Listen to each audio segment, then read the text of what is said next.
Hi everybody, this is Kevin and welcome back to another video.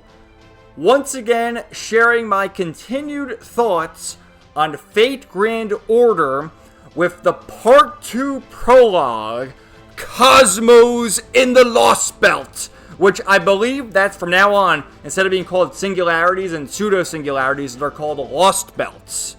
Whoa, it's so Kino. And dude, this prologue was so good, man.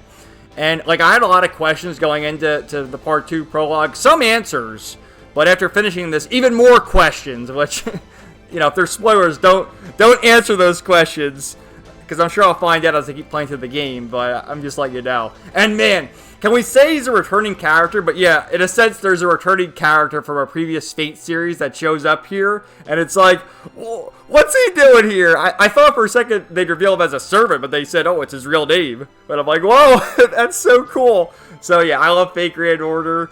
So Kino. I did watch the OP, which, yeah, that plays at the very end. Once you finish the prologue, you know, I watched it on YouTube again, but it plays in the game. I was playing on my tablet, so it plays right there on the tablet.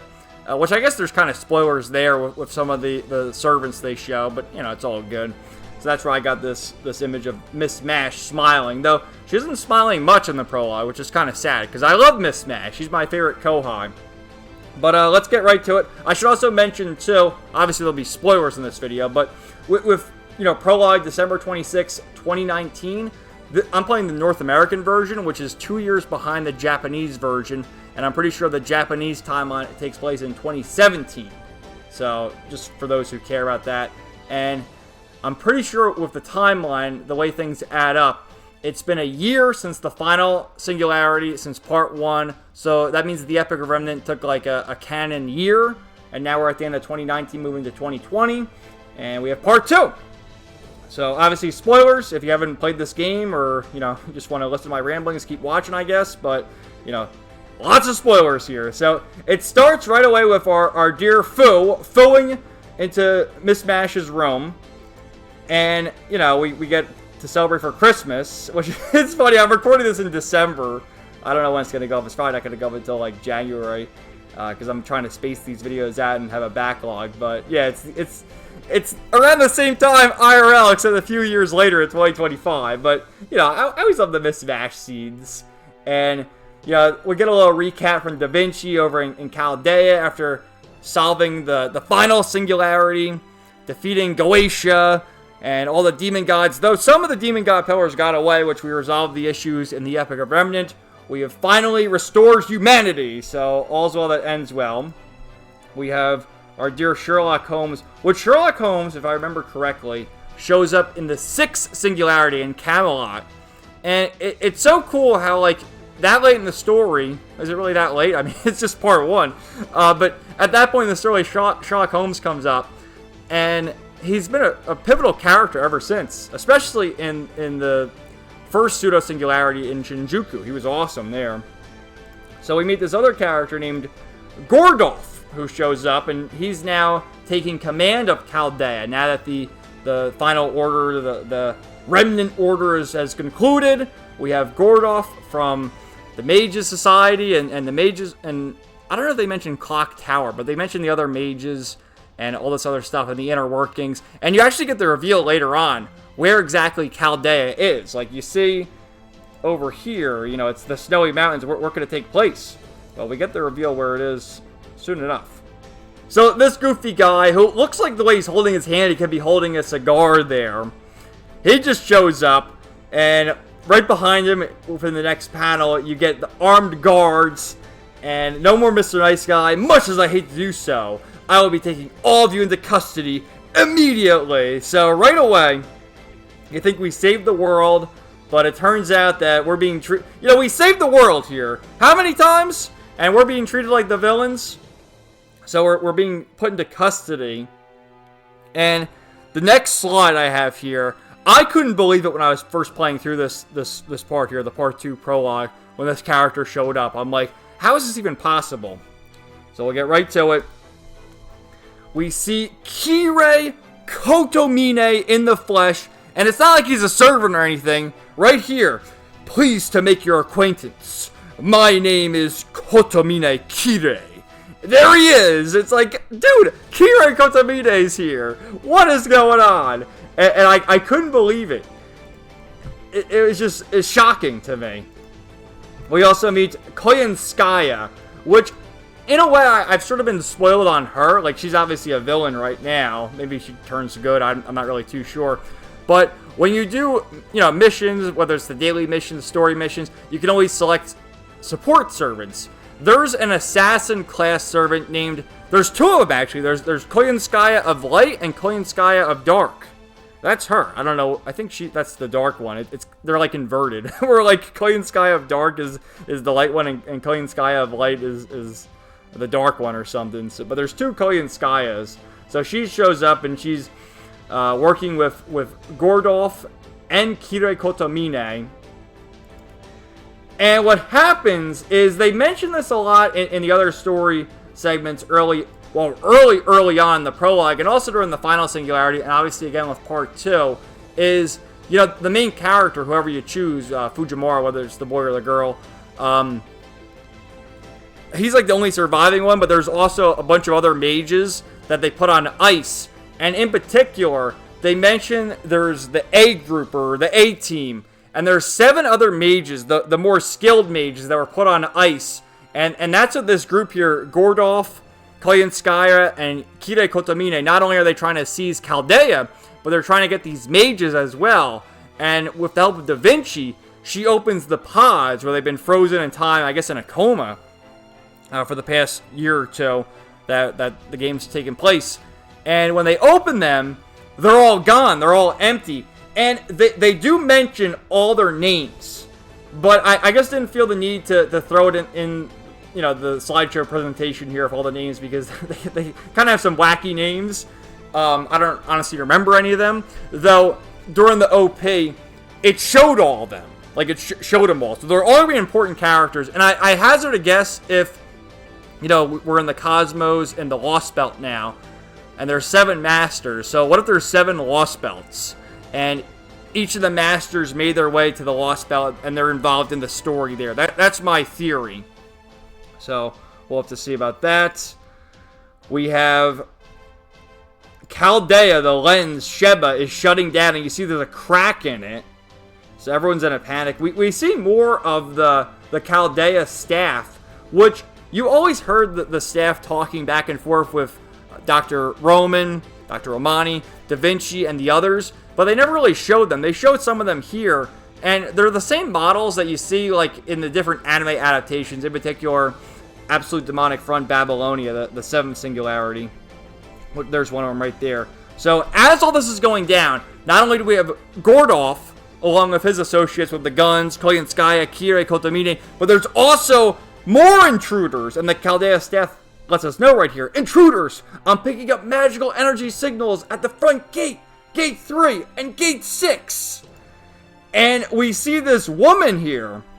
Almost looks like she's wearing a crown and this royal outfit. And even more masked soldiers, which they reveal their names here. They're called the, excuse me if I can't pronounce it correctly, but the Oprichnik, which, it's a very specific name. So I'm like, what does that mean? And apparently they were a Russian police force established by Tsar Ivan the Terrible in Russia. So this is back in the 1500s. I was just looking that up. Like, this name is oddly specific. What does that mean? So I don't know. Is that going to connect to more of the Lostbelts and more of the, if we're going to travel through time again, more of the history? I guess. But I just thought that was pretty crazy. So not only do we have, and it begs the question as I'm going through this: are these people all, working together? Is Kire Kotomine working separately from Gordolf, and are these people with them, or what's going on? Are these all opposing sides? Yes. So what happens is Gordolf, you see his face is turning blue, he's starting to sweat. This can't be happening! All my soldiers are dead! So yeah, he's being betrayed too. So we actually end up working with him to save him. And remember, we were taken into custody and put in this cell here with Miss Mash. So as all this shit's going down, we're in the cell, we don't even know what's going on. So Miss Mash hears the gunshot. She's like, what? This is Chaldea. What's going on here? So, Kiroi Kotomine has been interrogating us, and, you know, he's aware of what's going on. So it's begun. Well, Kevin, much as I hate to say goodbye, I'm afraid this is where we part ways. Which I should mention, too. It's so Kino how, both in the Japanese and English voice acting, let me just explain this real quick. I know it's a bit off tangent, but it's relevant to Kiroi Kotomine. The Japanese voice actor for Kiroi Kotomine in, you know, the Fate Stay Night visual novels, as well as the anime, is voiced by the same guy who voices the first Hassan Isaba. Both in Japanese and English, which is so cool. So, with Kiroi Kotomine leaving us in our cell, he's like, oh, I got my own business to tend to. You know, you guys can just die. We've taken Chaldea. It means nothing to me anymore. So, Miss Mash is like, alright, Senpai, grant me permission to transform. And she does.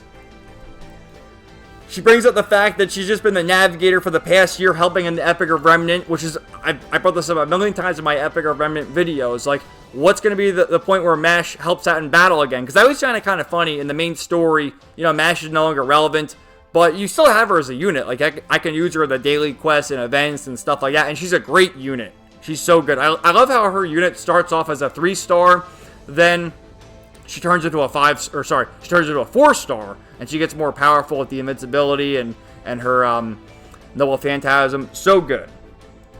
So, just so many Kino lines right here. I can't just watch whoever gets killed when there's something I can do to help. So, the Oprichniks show up, and they don't even say anything, but they're just like scary-looking ghouls. So we end up fighting them, and you do. It's actually just a battle, but I think there's 2 of these guys in the battle, and just Mash by herself. But obviously she, you know, she could fight, but she's not as strong as she used to be, because she hasn't fought in over a year. But you see her, she's in pain, though she says, I did it, Master. I was able to fight again. And even more of them show up, so we keep fighting them, and there's Mash in her regular outfit, her combat attire. My shield is so heavy, even after all that time I spent training. Why is this happening? Which, yeah, they mentioned how Da Vinci and Sherlock Holmes were helping rehabilitate her to make her combat ready again if need be. But it's been a while since she's fought real opponents. So, Sherlock Holmes, right when we need him, he shows up. With Sherlock Holmes, he's a servant too. I think he's ruler class. Like, so Kino of all the classes for some of these characters. But Sherlock Holmes shows up. Chaldea is under attack by an unknown military force. All exits have been sealed off, preventing any escape. So, he mentions Da Vinci's in the workshop. We gotta rescue Da Vinci, and then there's a plan. There's a way to escape Chaldea. Let's go! Come on! So we see our dear Da Vinci, and we're able to help her. And she gives us this briefcase here, which has all the spirit origins of all the other servants. Because you may be wondering too, like, where are the other servants? No one else is helping. It's just Mash, Da Vinci, and Sherlock Holmes. But all the other spirit origins are in this briefcase, which I believe that's like the main thing these guys are trying to do. Kiroi Kotomine, the Koyanskaya, all the others, they're trying to obtain this. And Gordolf was sort of just their middleman that they used to get in here, and then they betrayed him. So we make our way. You see this thing right behind Mash. That's our escape pod in a certain sense. But as we make our way there, we have, you know, Sherlock Holmes, Da Vinci, the rest of them. And it's like, where's Gordolf? And then we hear Gordolf screaming, and Miss Mash is saying, we gotta rescue him. Come on, let's help him. So we do. We save him. What does he say now? Oh God, I'm doomed. My magical pistol is out of bullets. I've used up all my talismans. So, like, I don't know. The initial introduction of Gordolf, he's kind of a douchebag, honestly. You see him, it's like, oh, fuck this guy. But, you know, when we rescue him, he sort of has a change of heart. And I feel like as we go through more of the Lostbelts, maybe I'll go to appreciate him more. And I'll be like a comic relief character. Because, I mean, just look at him. But yeah, this is where you get the reveal that Koyanskaya betrayed him. Because she initially came as, like, Gordolf's right-hand man, but obviously, or right-hand woman, I guess. But obviously not. So, you know, she's betrayed him. And then this woman who we saw from the other image I showed you earlier when they were assaulting Chaldea, she shows up again. Our world the Lostbelt we come from is a cruel and frigid place. So we rescue Gordoff. We're like, oh, come on, we gotta go. Let's get out of here. And then as we're making our escape, Kino Kotomine basically stabs with his hand right through Da Vinci's chest and kills her. And I'm like, no, Da Vinci, this can't be. And now, mind you, Da Vinci's had a fake out death before in Camelot. And I'm like, oh no, Da Vinci, you gotta be kidding me. And yes, it's sort of a fake out death, as I'll explain when we'll get a few slides later. But this really hit me when I first saw it. I'm like, no, it can't be Da Vinci. She can't die again. What's going on? And especially with Kino Kotomine, which is an attack he's used in, Fate Stay Night and Fate Zero and all sorts of other stuff. And it's like, oh, she's done. And that's what he says. I'm sorry, old habit of mine. You left your heart open, and that seemed the fastest way to end you. Dude, it's so Kino, especially if you know. That's why, dude, it's so important with the Fate series. Like, if you don't know anything about Fate Stay Night, Fate Hollow Ataraxia, how is any of this stuff going to impact you like it has me? So, Da Vinci, you see, like, she has her shocked look at first. She's like, I'm dead. But then you see the determination in her eyes. Grab the case and go! Hurry! Do not let them get their hands on that spirit origin graph. Take care of MASH for me, Kevin, and take care of what's in that case, too. So we make our way into that vehicle, which is basically like, I don't know what it is, a snowmobile. And we're going down, and as we escape, the villains are all chatting again, and Kidrai says, confirming their caster's spirit origin is gone. This just about completes our operation now.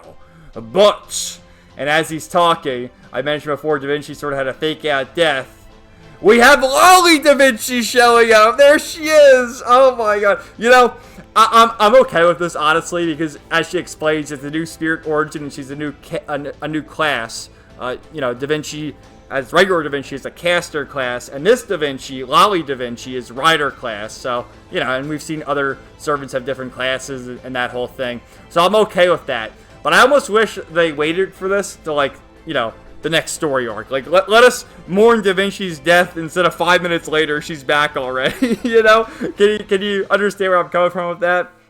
But, yeah, it's nice to see Da Vinci again. And, again, I've seen Da Vinci as a rider class servant you can use as a support. So I've always wondered about this. Like, what's the deal here? But as I said, I know. Like, you have the other, Saber Alter. Then there's the Beach Saber, there's Berserker Saber. You got all the different classes. So I thought this was like an event Da Vinci, but no, this is imperative to the story.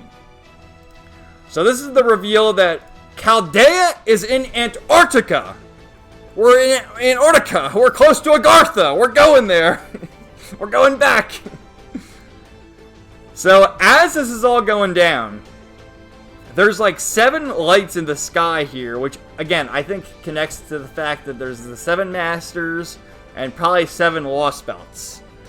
And the one who reigns supreme shall be given the right to renew the world itself. 2019, the year that proper human history came to an end. Now, there's a 4-minute video, like a promo video on YouTube for the regular, OP video. I think is a minute and a half, but there's a 4-minute one. It's narrated by Kino Kotomine's voice actor, as well as Hassan Isaba, which is so Kino. I don't know the Japanese voice actor's name, forgive me, but it's the same guy. And same thing in English. The English voice actor also voices Kino Kotomine and Hassan Isaba, which is awesome. So, our boy Sherlock Holmes, quite right. This is an adventure, and one of the grandest ones imaginable at that. You're damn right. And they also, dude, they mentioned Paper Moon, which, I've only seen what I see, sporadically online, and I know Paper Moon is also another thing that exists. I think, similar to how we have Part 1, and then Part 1.5 was the Epic of Remnant, I think Paper Moon is Part 2.5, right? I'm pretty sure. So, well, what does that mean? I don't know. And then we'll finally get a new title screen. There's new music, too. Which, again, the music in Fate Grand Order is so Kino. So good. And after completing this, you also get a start dash guaranteed summon. And you can see there's, that's like Arthur, that's Musashi, I think Sigurd, James Moriarty, Jeanne d'Arc, Ereshkigal, one of the Sabers. I can't quite make out who that is. Nero, Scott Hutch, Hassan, Semiramis. God, I don't know that guy's name either. There's Sherlock Holmes. Anyway, I did roll. I got Okita Soji Alter, which I think she's an alter ego servant. I got her. I did this because I had some paid Saint Court saved from the summer event when there was another guaranteed summon. And I also saw in the events there's also like a guaranteed after you get to the 3rd Lostbelt or something like that. So yeah, I'm going to save up and get more. But man, what an epic start to part 2. I was on the edge of my seat reading this. Wasn't many battles. Really, the only battles you had here were with Mash, and it was meant to show you how weak she is. And I wonder how that'll carry over into the first Lostbelt, which now we know it's called Anastasia. Which I'm pretty sure the woman who was like infiltrating Chaldea along with Koyanskaya and the other, the masked fighters or whatever, that is Anastasia, because I'm pretty sure she's a servant as well. So I wonder how this is going to work out. And like, what's the deal now? Because obviously, since Chaldea has been destroyed or taken over, we're not going to race shift. Like, are all the Lostbelts, do they take place in the real world now? Well, I guess I'll have to find out soon. But yeah, I'm really looking forward to finally starting part 2 proper. The prologue was fantastic. What I'm actually going to focus on doing now, I have quite a number of servants I got to level up. Obviously, I just got the new one, the Okita Soji Alter. And there's a bunch of interludes. I haven't done many of the interludes, so I'm going to try and get them, grind out some more Saint Courts, and then finally start the first Lostbelt. So thank you guys so much for watching. Let me know your thoughts in the comments down below. Obviously, if you played this, what were your initial thoughts, you know, when you got the reveals, especially of Kire Kotomine? Because I'm telling you, when I got that reveal, like, seeing someone like Gordolf, you know, obviously we're going to get new characters, and it's cool to get new characters, you know. I don't know if he's going to replace Dr. Roman, who can, but, you know, in a way it's kind of lonely in Epic of Remnant with just Da Vinci and Mash and the other servants, so it's cool to have others, and obviously Sherlock Holmes has more of a role, but now we're going to have more of Gordolf. We have Lally Da Vinci back in the fold, which I like that Kotomine killed, you know, Caster Da Vinci. And I do like the fact that Da Vinci's back, but I feel like maybe they could have waited more than 5 minutes for her to make her grand return. That would have been more impactful, but it's fate. So, you know, we're always going to have characters return in a certain sense, even if they're not who they were before. So, again, it'll be interesting to see where things go from here. I'm really looking forward to seeing the returning characters, who they may be. And, of course, seeing more of Miss Mash. I wonder if, like, when it starts, if Miss Mash is still going to be in her weakened state, and what's going to happen to power her up, and what the deal is there. Because, you know, another thing, too, like, the other servants, they can get up to bond level 15. Well, really, they can get up to bond level 10, and then you can use one of the items to increase it up to 15. But Mash's bond level is maxed out at 5. So I wonder if they kept it like that, because maybe the bond is locked until you get to the Lostbelts, then it increases again. That could be the case. But either way, I'm really looking forward to it. Once again, thank you guys so much for watching. Let me know your thoughts in the comments down below. And stay tuned for more videos coming soon. Everybody have a great day, and peace out. Nighty night.